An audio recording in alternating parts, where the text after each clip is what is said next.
राष्ट्र रक्षक, जान भी बचाएं, पत्थर भी खाएं। मोबाइल नंबर पूछ ही रहे थे कि अचानक बड़ी बड़ी जो हैं ईंट से मारना चालू किया। समथिंग हमें लगा हो सकता है ऐसे कोई पत्थर वगैरह का टुकड़ा गिर गया हो, लेकिन अचानक हमने देखा कि पुलिस वाले जवान भी सामने से दौड़ते आ रहे थे, सड़क पर आ रहे थे और बहुत बड़े बड़े पत्थर। बोले वहाँ नहीं है, तो हमने बोला मोबाइल नंबर कुछ हो आपके पास, तो इतने में अचानक से चिल्ला चोट भीड़ और पत्थर पड़ना हम पे शुरू हो गए। बहुत भीड़ थी, अचानक आ गए, हमें कुछ पता नहीं। पुलिस पर पत्थर, डॉक्टरों पर हमला।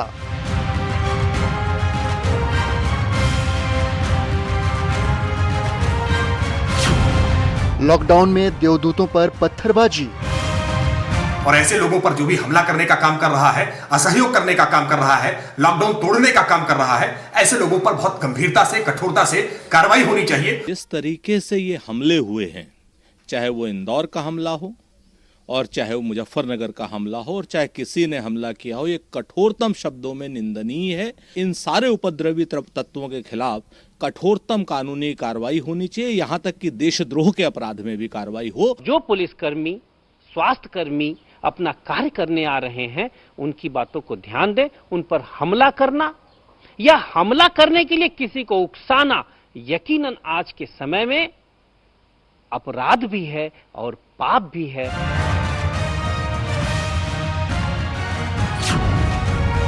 कोरोना युद्ध के योद्धाओं पर प्रहार क्यों? इस्लाम दीन फितरत है, इसमें इंसान की जान व माल को गैर मामूली अहमियत हासिल है। इस्लाम की हिदायत है कि खुद भी हलाकत से बचो और दूसरों को भी बचाओ। अगर किसी डॉक्टर या मेडिकल स्टाफ के साथ कहीं कोई बदतमीजी हो रही, कोई भी हो करने वाला आदमी गलत कर रहा है, दुर्व्यवहार कर रहा है, हमें तो सबको, पूरे नेशन को अपने डॉक्टरों के और जो हेल्थ वर्कर्स हैं उनके पीछे खड़ा होना चाहिए पूरी ताकत से, क्योंकि ये अपनी जान जोखिम में डाल के, खतरे में डाल करके हमारे लिए बेचारे खड़े हैं, चाहे दिन में खड़े हो चाहे रात में खड़े हो। तो ये तो किसी कीमत पर इसको बर्दाश्त नहीं करना चाहिए।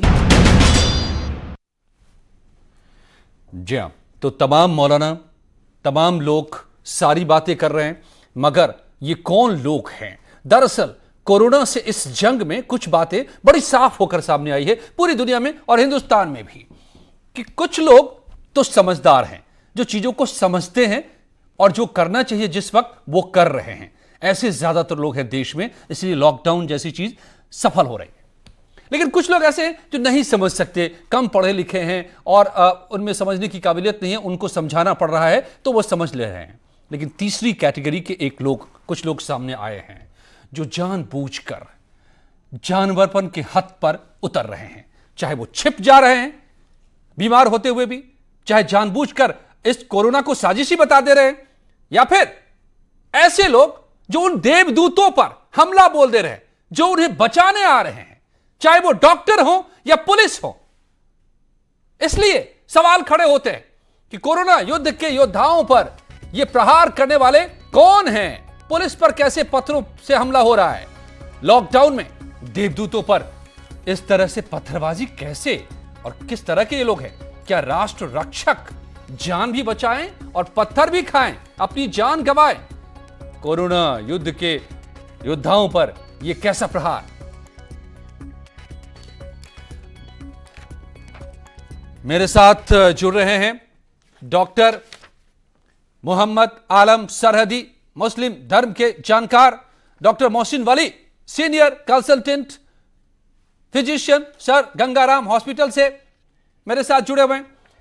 मेरे साथ जुड़े हुए हैं डॉक्टर मोहम्मद आलम सरहदी, इस्लाम के जानकार, और भी कुछ मेहमान मेरे साथ जुड़ेंगे एक एक करके। लेकिन सबसे पहले सरहदी साहब, हमें आप जरा बताइए जी, हुकुम कर, कि मेरा जो आकलन है, लगातार एक एक खबर को हम यहां से दे रहे हैं, जो गलत खबरें हैं उसके बारे में भी बता रहे हैं लोगों को, जो सही खबरें हैं वो भी समझा रहे हैं, जो क्या करना चाहिए ऐसे वक्त में। डॉक्टर वली जैसे लोग जो हमें बता रहे हैं, हम जनता तक पहुंचा रहे हैं। लेकिन इस सब के बीच में कुछ लोग, ये कौन हैं जो उभर कर सामने आ रहे हैं, जिनको कोई मतलब नहीं कि क्या डॉक्टर वली कह रहे हैं, जिनको कोई मतलब नहीं कि क्या प्रधानमंत्री मोदी कह रहे हैं, जिनको कोई मतलब नहीं कि क्या इस वक्त करने की जरूरत है। वो एक अलग दुनिया में जी रहे हैं। वो हमला कर रहे हैं डॉक्टर पर, वो पुलिस को मार डाल रहे हैं। Who are they?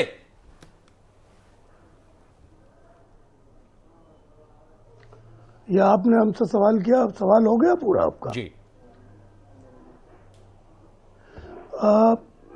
पुलिस पर हमला, मेडिकल टीम पर हमला या किसी भी ऐसे समूह पर या किसी ऐसे व्यक्ति पर हमला जो हमारी तरफदारी के लिए हो, हमारी सेहत के लिए हो या राष्ट्र हित में हो, अगर ऐसा कोई भी आदमी हमला करता है, कोई समूह हमला करता है, तो वो मुजरिम है, उस पर कार्रवाई होनी चाहिए। वो कौन लोग हैं उनकी शिनाख्त होनी चाहिए और उनके ऊपर सख्त से सख्त कार्रवाई होनी चाहिए।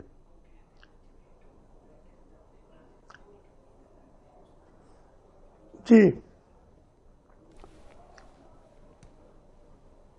उन पर कार्रवाई होनी चाहिए। आऊंगा मैं तो आपसे यह भी समझूंगा कि कुछ लोग ऐसे भी हैं कि इस बीमारी को लेकर छिप जा रहे हैं, या बीमारी को लेकर दिए जाने वाले तमाम जो गाइडलाइंस है, जो प्रोटोकॉल है, उसके खिलाफ जाकर खड़े हो रहे हैं। उनके साथ क्या किया जाए? डॉक्टर मोहसिन वली, आप लोग देवदूत की संज्ञा हम दे रहे हैं, कोरोना के योद्धा हम संज्ञा दे रहे हैं। ये how to fight these people among us जो हमें फेल करने में लगे हुए हैं, आपको फेल करने में लगे हैं, देश को फेल करने में लगे हैं। ये वार पुलिस पे नहीं कर रहे हैं, ये वार मेडिकल के लोगों पे नहीं कर रहे हैं, ये वार आशा वर्कर्स पे, डॉक्टर्स पे नहीं कर रहे हैं, ये वार उस इस्लाम की प्रतिभा पर कर रहे हैं जिससे पूरा विश्व बहुत ज़्यादा प्रभावित रहता है, हमेशा और रहेगा।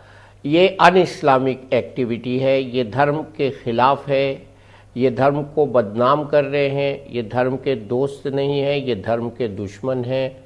और ऐसा करना न कोई जमात सिखाती है, न कोई धर्म सिखाता है। ख़ास तौर से इस्लाम में अगर एक चींटी भी मर जाए हज के दौरान तो उस पर भी जुर्माना देना पड़ता है, वो बहुत बड़ा जुर्माना होता है। तो हत्या, संघार, पथराव, हमला और छुपना, बीमारी को लेके छुपना भी मैं इसी कैटेगरी में रखूँगा। वो आप अपनी जान से भी खेल रहे हैं और देशवासियों की जान से भी खेल रहे हैं। कृपया ऐसा न करें, खुलकर सामने आइए। हम लोग आपकी फलाह बहबूद और आपकी हिफाजत के लिए हैं। पुलिस, डॉक्टर्स इसलिए आ रहे हैं आपके पास कि उनको खबर है कि आपको टेस्ट किया जाना है, आपको देखना है। ये बहुत बड़ी सुविधा है जो किसी मुल्क में नहीं मिलती। किसी मुल्क में पुलिस घर नहीं जाती, डॉक्टर घर नहीं जाते, लोगों को ही आना पड़ता है अपने कन्वेंस से अस्पताल में। मैं आपको सही बता रहा हूँ ये बात। हम लोग जो घर जा जाकर ये अभियान कर रहे हैं कि प्रधानमंत्री जी के वचन को पूरा करने के लिए, देश में कोरोना को रोकने के लिए और देशवासियों को एक सुविधा देने के लिए और देशवासियों की रक्षा के लिए ये काम कर रहे हैं। और इसमें हमको खुद सामने आना पड़ेगा कि हमको टेस्ट कीजिए। टेस्ट की कोई कमी नहीं है, डॉक्टरों की कोई कमी नहीं है। और इस वक्त बहुत बहादुरी से और बहुत हिम्मत से और बहुत एकता से मैं सबको आह्वान करूंगा, पूरे देश को आह्वान करूंगा कि किसी भी जाति संप्रदाय में बंटना इस समय का वो नहीं है, ज़रूरत कभी भी नहीं है वैसे तो, लेकिन हमको ज्वाइंट एक्शन करना है। हमको वासुदेव कुटुंबकम की मर्यादा को रखना है। और आज जैसे रामनवमी के दिन मैं आपके सभी दर्शकों को रामनवमी की मुबारकबाद देता हूं और आपको भी देता हूं कि आपने सब मुद्दे जनता के सामने लाए। जहां जहां भी ये हुआ है उसके लिए मैं देश से और पूरे राष्ट्र से और पूरी दुनिया में जहाँ जहाँ हमारे लोग हैं जो प्रभावित हुए हैं उनसे क्षमा याचना करता हूँ। ये समय है अपने अंदर के इंट्रोस्पेक्शन का, स्वतः अवलोकन का और अपने को जगाने का, न कि अपने को सुलाने का। घर में रहने को कहा जाए तो घर में रहिए, लेकिन अगर आपको कोई टेस्ट करने आता है तो घर से निकलिए, कोऑपरेट कीजिए, उसका साथ दीजिए, उसको एक कप चाय भी पिलाइए। बिल्कुल ऐसा कीजिए ताकि आप इस्लाम धर्म का अच्छा परिचय लोगों को दे सके। जिसमें लोगों को अच्छा बनने की तलकीन और तालीम दी गई है, जो दुनिया का इस वक्त सबसे अच्छा मज़हब है, और हम इस्लाम को मानने वाले दुनिया के सबसे ख़राब लोगों की शक्ल में सामने आ रहे हैं। मुझे माफ़ कर दीजिएगा, ये सच्चाई है। ये डॉक्टर मोहसिन वली साहब जो बेहद ही तजुर्बेकार फिजिशियन हैं, डॉक्टर हैं, बड़े नामी डॉक्टर हैं प्रसिद्ध सर गंगाराम हॉस्पिटल में, और वो जो बातें बता रहे हैं उसको गौर से समझने की जरूरत है। इसीलिए हम आज इस पर बहस करने बैठे हैं कि क्या समझ नहीं पा रहे हैं हम, और किसको किस तरीके से क्या समझाने की जरूरत है। SS Maheshwari, x IPS officer, मेरे साथ आप भी हैं। ये आप लोग तो लगातार डील करते हैं लाइफ लॉन्ग ऐसे लोगों को। ये सोच क्या है कि पुलिस पर ही हमला? पुलिस कह रही है कि आप लॉकडाउन को मत तोड़िए, आप भीड़ में मत जमा होइए, आप अलग अलग रहिए, डिस्टेंसिंग का पालन कीजिए ताकि बीमारी से बचे रहेंगे। तो पुलिस को करीब करीब मार ही डाला मुजफ्फरनगर में, रोड से वो तस्वीर देखी नहीं जा रही है, ऐसे दारोगा को मारा है, सब इंस्पेक्टर को मारा है। किस तरह की मानसिकता है? यही इंदौर की तस्वीर है। देखिए, जहां तक पुलिस का सवाल है, पुलिस तो देवदूत बनकर इनकी सेवा में लगी हुई है, बिल्कुल, और अपना पूरा संयम बरते हुई है। और इन लोगों को जिन्होंने ऐसी करतूतें की हैं, उनको दंड के लिए पूरे केसेस भी रजिस्टर करेगी, ऐसे मेरा विश्वास है। वहां के लोकल अधिकारी कर लिया गया है, जो भी होंगे, FIR दर्ज हुआ है, कर लिया गया है, तो और खुशी की बात है। और जरूर इनको न्यायालय दंडित भी करेंगे। ये अब सोच लेने की बात है कि हमें कोरोना को हराना है या देवदूतों पर भी हमला करना है। बिल्कुल, थोड़े से लोग ऐसे गंदे लोग हो सकते हैं, ज्यादातर लोग तो अनुपालन कर रहे हैं माननीय प्रधानमंत्री जी की इच्छा का। बहुत से कष्ट भी वो लोग झेल रहे हैं, लेकिन कोरोना से लड़ाई तो कष्टकर है, बिल्कुल, और अच्छी खासी लड़ाई है ये। ऐसा नहीं है कि इसमें पुलिस वाले या हॉस्पिटल वाले या प्रशासनिक अधिकारी या इस संग्राम से जुड़ा हुआ कोई अन्य व्यक्ति किसी भी प्रकार से अपने प्रयास में पीछे हट रहा हो। बिल्कुल, ये साफ दिखाई दे रहा है माहेश्वरी जी। इस वक्त देश में हम तो लगातार हमारे सामने तमाम तस्वीरें आ रही हैं कि हर तबका जिसको जो करना है, करीब करीब सभी, काट नहीं रहा हूं, वो कर रहा है। कोई बता रहा हूं, मैं आप ही की बात दोहरा रहा हूं। जी जी, पुलिस ना हो तो क्या तांडव होगा, बिल्कुल, क्या हाहाकार मचेगा, आप कल्पना कर सकते हैं। अगर पुलिस पर हमला हुआ है तो पुलिस जन तो उनको वहीं वीडियो रिकॉर्डिंग कर लेंगे। हर एक के पास ड्यूटी पर आजकल स्मार्टफोन होता है, और एक एक को चिन्हित करके कर लिया गया है। गिरफ्तारी भी हो गई है मुजफ्फरनगर में, और इंदौर में भी मैं समझता हूं कि कड़ाई से कार्रवाई हो रही है। लेकिन सवाल ये हो रहा है कि क्या इन लोगों पर, जी माहेश्वरी जी, मैं आपके पास दोबारा आऊंगा। मनीष शुक्ला जी भी है हमारे साथ, बीजेपी से जुड़े हुए, उनको भी मैं लेता हूं डिबेट में, और फिर मोहम्मद आलम साहब के पास दोबारा जाऊंगा। आपका बहुत बहुत धन्यवाद। जी, आपने मुझे सुना और मेरे विचारों को लोगों को बताया। नहीं, हमारे लिए सौभाग्य की बात कि आप आकर के बता रहे हैं। मैं आपके पास दोबारा भी आऊंगा माहेश्वरी जी, मगर मनीष जी, बार बार पीएम ने, होम मिनिस्टर ने, सीएम योगी ने ये बार बार कहा है कि ये ताली बजाई, पूरे देश ने, पीएम ने कहा कि इन लोगों के लिए ताली बजाइए जो आप ऐसे वक्त में, चाहे वो डॉक्टर्स हों, पुलिस के लोग हों, मीडिया के लोग हों, जो भी इस क्राइसिस में इस वक्त काम कर रहा है, इमरजेंसी सर्विसेज के तमाम लोगों के लिए। मगर ये चंद लोग हैं जो माहौल को भी खराब कर रहे हैं और इस पूरी कोशिश को नाकाम कर रहे हैं। यह चिंता की बात है, कैसे उनको समझाया जाए? देखिए अजय जी, निश्चित रूप से कोरोना एक विश्वव्यापी महामारी है और पूरा देश उसके खिलाफ लड़ रहा है। ऐसे समय में जब पूरा देश स्वास्थ्य कर्मी, पुलिस कर्मी, सफाई कर्मी, मीडिया कर्मी, अन्य इसेंशियल सेवाओं से जुड़े लोगों के लिए कृतज्ञता व्यक्त कर रहा है, वैसे समय में इस तरह की घटना निश्चित रूप से दुर्भाग्यपूर्ण है। और प्रदेश सरकार ने FIR भी दर्ज की है, गिरफ्तारी भी शुरू कर दी गई है, और उत्तर प्रदेश में पूरे प्रदेश में 13 जिलों में 32 FIR दर्ज की गई है। जो लोग छिप रहे हैं बीमारी होने के बावजूद या अन्य गतिविधियों में लिप्त है। देखिए, प्रदेश सरकार और केंद्र की सरकार किसी भी सरफिरों को इस बात की इजाजत नहीं देगी कि चंद मुट्ठी भर लोगों के नाते से 130 करोड़ जनता की जीवन पर खतरा मंडराए। मुजफ्फरनगर में भी गिरफ्तारी की गई है, इंदौर में भी 8 लोगों की गिरफ्तारी सुनिश्चित की गई है। आज गृह मंत्रालय, भारत सरकार ने भी 900 से ज्यादा लोगों के ऊपर को ब्लैक लिस्टेड किया है। और हमको लगता है कि आपके माध्यम से मैं फिर से अपील भी करूंगा कि ये लोग आपकी जान की हिफाजत के लिए जा रहे हैं और इसमें आपको सहयोग करना चाहिए। अगर किसी के अंदर लक्षण है तो उसको स्वयं सामने आना चाहिए। ये तो बड़ा दुर्भाग्यपूर्ण है कि स्वयं घर डॉक्टर जा रहे हैं, पुलिसकर्मी जा रहे हैं, सफाई कर्मी जा रहे हैं, इसके बावजूद आप हमला अगर जो कोई करता है उसको बख्शा नहीं जाएगा। किसी को इस बात की इजाजत नहीं है कि 130 करोड़ की जनता की जान को खतरे में डाले। अपने सरफिरेपन के नाते से, अपने जहालत के नाते से किसी को भी आप खतरे में नहीं डाल सकते, क्योंकि आपकी जान आपके हाथ में हो सकती है, लेकिन आपको किसी के जान पे अगर खतरा मंडरा रहा है और आप उस चेन को तोड़ने का प्रयास कर रहे हैं जी, तो निश्चित रूप से हमारी सरकार, उत्तर प्रदेश की सरकार, केंद्र की सरकार किसी को बख्शेगी नहीं। और इस विश्वव्यापी महामारी में ये सारे सफाई कर्मी, स्वास्थ्य कर्मी, पुलिस कर्मी, मीडिया कर्मी अपनी जान पर खेलकर हमारी आपकी रक्षा कर रहे हैं, इस बात को समझना पड़ेगा।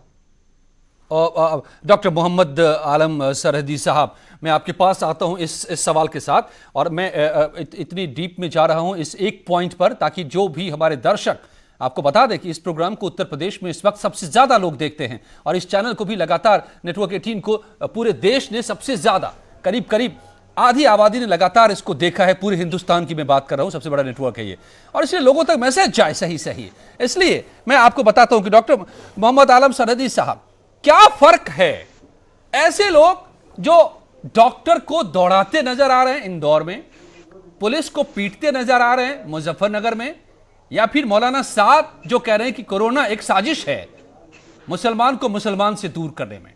It's not a matter of religion, जो पीएम ने सामने आकर कहा है कि यह धर्म, संप्रदाय, विचार, पंथ, सब पर, सभी पर हमला है, ये किसी को नहीं ये बख्शता है, ये इसका कोई मतलब ही नहीं है, इससे ये एक बायोलॉजी है। अब ये बताइए कि इन तीनों में क्या फर्क रह जाता है? मैं इस सिलसिले में ये अर्ज कर सकता हूं कि मौलाना साद साहब का जहां तक ताल्लुक है, उनका जो पहला वीडियो क्लिप आया था वो यकीनन हम उससे मुत्तफिक नहीं थे। वो बात बिल्कुल मुनासिब नहीं थी कि वो तकरीर भी कर रहे थे और उनके बगल में लोग खांस भी रहे थे। लेकिन उनका जो दूसरा वीडियो क्लिप, हमारी भी उनसे बात हुई, जो दूसरा वीडियो क्लिप आज जारी हुआ है उसमें उन्होंने प्रधानमंत्री जी के और मुख्यमंत्री जी के और डिस्ट्रिक्ट एडमिनिस्ट्रेशंस के सपोर्ट के लिए पूरी बात कही है। गालिबन इससे पहले वो कोरोना के बारे में उतना शायद समझ नहीं पा रहे थे, और न समझने के पीछे जो कारण है वो ये है कि 13 मार्च को केंद्रीय स्वास्थ्य मंत्रालय ने कोरोना को बहुत हल्के में लेके जो बयान दिया था वो ये था कि कोरोना कोई बहुत अहम चीज नहीं है। उसके बाद 13 से 15 मार्च के बीच में हजरत निजामुद्दीन में लगभग 1,500 आदमी वहां पर मौजूद थे, और उसके बाद क्या नाम है 16 मार्च को तक कोई भी धार्मिक जो मंदिर हैं या मसाजिद हैं वो बंद नहीं हुई थी। 16 मार्च को सिद्धि विनायक मंदिर बंद नहीं था, 16 मार्च तक उज्जैन का महाकालेश्वर मंदिर बंद नहीं था, 17 मार्च तक शिरडी का साईं बाबा मंदिर बंद नहीं था, 17 मार्च तक ही शनि शिंगणापुर का मंदिर बंद नहीं था, 18 मार्च तक वैष्णो देवी का मंदिर बंद नहीं था। 19 मार्च को पहली बार माननीय प्रधानमंत्री जी ने ये अपील की डॉक्टर आलम कि भाई आप सोशल डिस्टेंस बना के रहें। डॉक्टर आलम साहब मेरी बात सुन लीजिए, बड़ी मेहरबानी। नहीं, काफी देर दिया आपने पूरी बात कही अपनी। मनीष जी भी कुछ कहना चाह रहे हैं, लेकिन उससे पहले मैं एक करेक्शन बीच में कर दूं। फैक्ट करेक्शन है ये। मेरी एक बात जी आलम साहब, एक करेक्शन में कह दूं, आप जो आपने काफी लंबा चौड़ा ब्यौरा दिया, एक करेक्शन में कर दूं कि जो बयान मेरे सामने है, चल रहा है, अभी भी टीवी पर चल रहा है, उसका ऑडियो मैं सुना सकता हूं, लेकिन वक्त की कमी हो रही है, आप कहेंगे तो सुना दूंगा, जिसमें वो साफ कह रहे हैं, मौलाना साद साफ कह रहे हैं कि कोरोना एक प्रोग्राम है, सोच समझकर बनाया गया एक प्रोग्राम है, ताकि मुसलमान से दूर रहे। मैं कह रहा हूं उसने साहब मैंने इसका कोई लेना देना नहीं है कि तब तक गंभीरता थी कि नहीं थी, इसका मतलब पता था उनको कि इसमें डिस्टेंसिंग की जरूरत है, कहा जा रहा है, मगर वो कह रहे कि मत करो ऐसा, ये साजिशन तुमको दूर किया जा रहा है। अब इस समझ को क्या कहें? मैंने पहले ही अर्ज किया, ये सवाल पैदा हो गया कि उनकी इस सोच को, मैंने पहले ही अर्ज किया कि उनकी इस सोच को या उनकी इस बात को हम या मुसलमान नहीं मानते हैं। इसलिए कि देश का प्रधानमंत्री हम चाहे जिस पार्टी में हो, और वो बात, और हम भी हर रिलीजन की बात कर रहे हैं, इट्स नॉट अबाउट ओनली मौलाना साद। मैंने इसीलिए जहां भी जो कोई अगर कर रहा है ऐसा, जी मनीष शुक्ला जी, अजय जी, आप मेरी एक गुजारिश सुन लीजिए सिर्फ। I'll come back to you, sir. माननीय प्रधानमंत्री जी की अपील, मैं दोबारा आता हूं आपके पास। माननीय प्रधानमंत्री जी की अपील, तब तक तमाम राज्य सरकारों ने, अपने अपने स्तर पर सोशल डिस्टेंसिंग की बात की थी। दिल्ली में जिस दिन की बात आलम साहब कर रहे हैं, उसके पहले ही 50 लोगों से ज्यादा पे इकट्ठे होने पर रोक लगा दी गई थी। और दूसरी बात जो आपने अजय जी अभी रखा कि ये मुसलमानों को अलग दूर रखने की साजिश कोरोना है, ये जो बात है ये स्पष्ट करती है कि कम से कम मौलाना साद को पता था कि क्या प्रॉब्लम है। और मेरा तो आज भी निवेदन है कि ये जो लोग हैं, जो लोग वहां से निकले हैं, वो सामने क्यों नहीं आ रहे हैं? और देखिए, ये बहुत दुर्भाग्यपूर्ण बात है कि ये मानव मात्र के जीवन पे खतरा है कोरोना। इसको धर्म पे जो लोग बांट रहे हैं, निश्चित रूप से सबसे पहले अपने परिवार और अपने धर्म के लोगों को खतरे में डाल रहे हैं। ऐसे लोग के, और उसके बाद किसी और पर हमला है तो निश्चित रूप से ये ऐसे लोग, जो लोग जानबूझकर किसी के जीवन को खतरे में डाल रहे हैं, उनके ऊपर कार्रवाई भी सुनिश्चित की जाएगी। आपके चैनल से के माध्यम फिर मैं अपील करता हूं कि सब लोग सामने आए, अपना परीक्षण कराएं, सोशल डिस्टेंसिंग बनाए रखें, और निश्चित रूप से ये मानव मात्र पर हमला है ये मानकर बिल्कुल अगला कदम उठाएं। ओके जी, माहेश्वरी जी, मैं डॉक्टर वली के पास जाऊं, उससे पहले एक छोटा सा रिएक्शन आपका भी लेना चाहूंगा। आपका पुलिसिया एक्सपीरियंस क्या बताता है? अच्छा डॉक्टर वली, आप रिएक्ट करना चाहते हैं? मतलब उसमें मैं सवाल थोड़ा सा जोड़ देता हूं, मैं इसलिए इन सारी घटनाओं को इकट्ठा करके देखकर और एनालाइज करना चाहता हूं आप लोगों के जरिए कि क्या जब मौलाना साद जैसे लोग जिनके लाखों फॉलोअर्स हैं वो ऐसा बयान देते हैं तो इसका मैसेज जाता है लोगों में, और फिर रिएक्शंस इंदौर में या मुजफ्फरनगर में या बिहार के मधुबनी में नजर आता है। जी नहीं, मैं तो शुरू से ये कह रहा हूं कि इस बयान को तुरंत YouTube से हटाना चाहिए। और बिल्कुल मैं शुरू से कह रहा हूं, I am submitting every time an apology to the nation and all the nations on behalf of this movement, and they have not done it. I am doing it from the day one. Number 2, ये totally unethical, unIslamic and against the tenet of Tablighi Jamaat है जिसको वो head करते हैं। तीसरी बात मैं बहुत इंपॉर्टेंट ये कह रहा हूं कि जो आप लोग 3 दिन से सवाल उठा रहे हैं वो ये लोग क्यों नहीं समझ रहे हैं। अगर ये मैसेज था कि इकट्ठे नहीं हो सकते लोग, तो उनकी ड्यूटी ये बनती थी कि सबको कतार में ले जाके पीछे थाने में खड़ा कर दें कि ये लो जी, हमारी प्रजा खड़ी है, अब इसको जहां चाहे भेजो, ये अब आपकी अमानत है, अस्पताल भेजो, कहीं भेजो, क्वारंटीन सेंटर भेजो, स्टेडियम भेजो। आपको निकाल देना चाहिए था वहां से, निकाला नहीं, इसलिए सारी प्रॉब्लम हो गई। मीडिया तो तभी पहुंचा ना जब वो अंदर घुसे हुए थे, इसलिए सारी प्रॉब्लम हो गई। और जहां जहां गए छिप गए, इससे कोरोना को फैलने का मौका मिला है। यूपी में ऐसे 1330 लोग पाए गए नहीं है, छिपे हुए।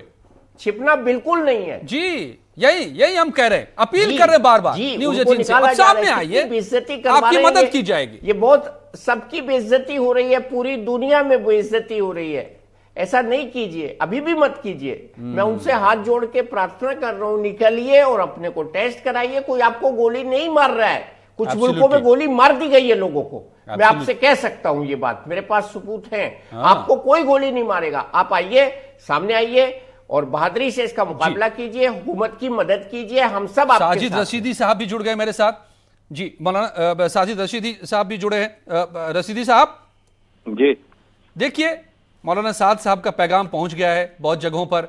बिहार के मधुबनी में हमला, इंदौर में हमला, मुजफ्फरनगर में हमला, डॉक्टर पर, पुलिस पर, और जो पूरे देश में कोरोना तबलीगी जमात ने फैलाई है वो तो हम जान ही रहे हैं। क्या कहेंगे, कैसे कंटेन करें ऐसी विचारधारा से, ऐसे लोगों से, ऐसी तकरीरों से?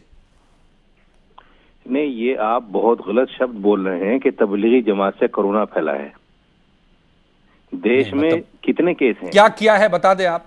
देश में कितने केस हैं आप उनको देखिए, और तबलीगी जमात में जिन लोगों का टेस्ट हुआ है उसमें से कितने लोग पॉजिटिव निकले हैं ये देखिए। More than 300 right. और अभी जो टेस्ट हुआ है कितने पॉजिटिव निकले हैं बताऊं आपको? आपको आंकड़ा मैं मोटे तौर पर बता देता हूं, ये एनालाइज करके अगर आप आए हो। अरे सुनिए मेरी बात, आपने सवाल पूछा तो मैं बता देता हूं जवाब। आंकड़े को छोड़ दीजिए, मैं बता रहा हूं, मैं फैक्ट बताता हूं सर। सिर्फ 24 लोग निकले हैं जो पॉजिटिव निकले हैं। 300 नहीं, झूठ कह रहे हैं आप। नो, क्या बात कर रहे हैं आप? झूठ कह रहे हैं। रिपोर्ट है आपके पास? ये झूठ। डॉक्टर वली, ये आंकड़े में हर जगह से मुझे मिल रहे हैं सर मैं 129 से ज्यादा तो कल तक आ गए थे तमिलनाडु में सिर्फ। आंकड़ा जो ये लेके आए हैं, नहीं सुनिए, नहीं मैं इंसाफ की बात करता हूँ। नहीं, मेरी बात, निजामुद्दीन से निकलने वालों की रिपोर्ट लेके आए हैं, वो सुन लीजिए इनकी बात। अरे सर आप ये सुन लीजिए, मैंने आपकी बात को सुना है। आप ये देखिए 13 मार्च से लेकर 24 मार्च तक जितने भी रिलीजियस प्रोग्राम थे या सरकारी एक्टिविटीज थी, इवन पार्लियामेंट के चलने तक, कोई रुकी क्या? सर 26 का ये बयान है मौलाना साहब का कि कोरोना एक साजिश है मुसलमानों को अलग करने की।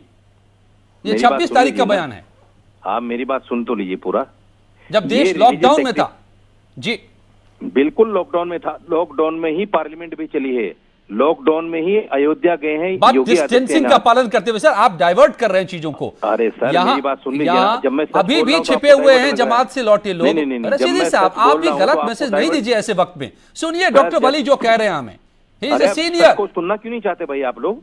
नहीं आप ये कौन सी बात होगी? आप क्या कहना चाह रहे हैं कि डॉक्टर, नहीं आप क्या कहना चाह रहे हैं? आप क्या कहना चाह रहे हैं कि जो चीज कह रहे हैं मौलाना साहब वो सही है? आप मुझे सिर्फ इतना जवाब दिए, लॉकडाउन में क्या अयोध्या नहीं गए योगी आदित्यनाथ? देखिए जरा सा, आज रामनवमी किस तरह से मनाई गई है। एक शख्स नहीं है, पूरी अयोध्या सुनी है। वहां पर इस वक्त कम से कम 15-20 लाख लोग होते हैं। यार आपको सुनने की ताकत नहीं है, दिक्कत ये है। नहीं साहब आपको मैं बता रहा हूँ, और आप लोग ये आप तब की बातें कर रहे हैं जब तक ये हालात इतने खराब नहीं थे। आप आज की बात कीजिए ना। आज ही की बात कर रहा हूं मैं, सुन लीजिए ना जी। ये फैक्ट है, ये फैक्ट है, इनको आप झुटला नहीं सकते। आप मुझे ये बताइए रिलीजियस एक्टिविटीज पर कब पाबंदी लगी है और कब तक चला? आपको याद है 14 मार्च को हिंदू महासभा ने एक प्रोग्राम किया जिसमें बाकायदा गौमूत्र पिलाने की बात की, गोबर लगाने की बात की। वो रिलीजियस एक्टिविटीज, प्लीज रिप्लाई। ये एक्टिविटीज है, उसकी पाबंदी नहीं थी। और सुनिए उन्होंने बाकायदा ट्रंप को भेजने की बात की, प्रधानमंत्री को भेजने की बात की। और इन्हीं लोगों के जैसे लोगों के बयान के नाते से ही मुजफ्फरनगर हो रहा है, इंदौर हो रहा है और बिहार में मधुबनी हो रहा है। ऐसे ही बयान होते हैं। मुजफ्फरनगर में तबलीगी जमात वालों ने कुछ नहीं किया भाई, ये झूठ मत फैलाओ। ये झूठ मत फैलाओ, तबलीगी जमात वालों ने कुछ भी नहीं किया कहीं भी। पार्लियामेंट के लोग में जो लोग भाग ले रहे थे वो छिप गए, जिनको जब पता चला वो आपके एमपी तो पहुंच गए पार्लियामेंट में कोरोना लेकर। अगर एक बार गलती कर गए हैं तो उनको सामने आना चाहिए। पार्लियामेंट में पहुंच गए कोरोना लेकर। ठीक है मौलाना साजिद रशीदी चाहे जो कहते रहे, मेरे पास वक्त इतना ही था। मौलाना साद चाहे जहां भी छिप कर बैठा हो, आज न कल ढूंढ लाएगी पुलिस। क्यों छिप रहा है मौलाना साद, ये भी जवाब दे फिर रशीदी साहब भी और मौलाना साद भी आकर के सामने। मगर जो बात doctor Mohsin Wali senior consultant sir Ganga Rao जो हमें समझा रहे हैं हाथ जोड़कर कि प्लीज इस्लाम को बदनाम मत कीजिए, प्लीज इस कोरोना की बीमारी को समझिए और सामने आइए, अपने आप को कोऑपरेट कीजिए, हवाले कीजिए डॉक्टर के, पुलिस के, उन पर हमला मत कीजिए, तभी हम बच पाएंगे। और वरना जो ऐसा नहीं करेंगे तो फिर आखिरकार कानून का डंडा है जो योगी ने साफ कर दिया है कि वो हर उसके ऊपर पड़ेगा जो इन नियमों को इस वक्त तोड़ेगा। धन्यवाद आप सबका मेरे साथ जुड़ने के लिए महाबहस में। और आप जानते हैं फटाफट खबरें प्रीति के साथ। बहुत बहुत धन्यवाद अजय आपका। और आइए शुरू करते हैं रफ्तार से भरे खबरों का सफर। सबसे पहले बात होगी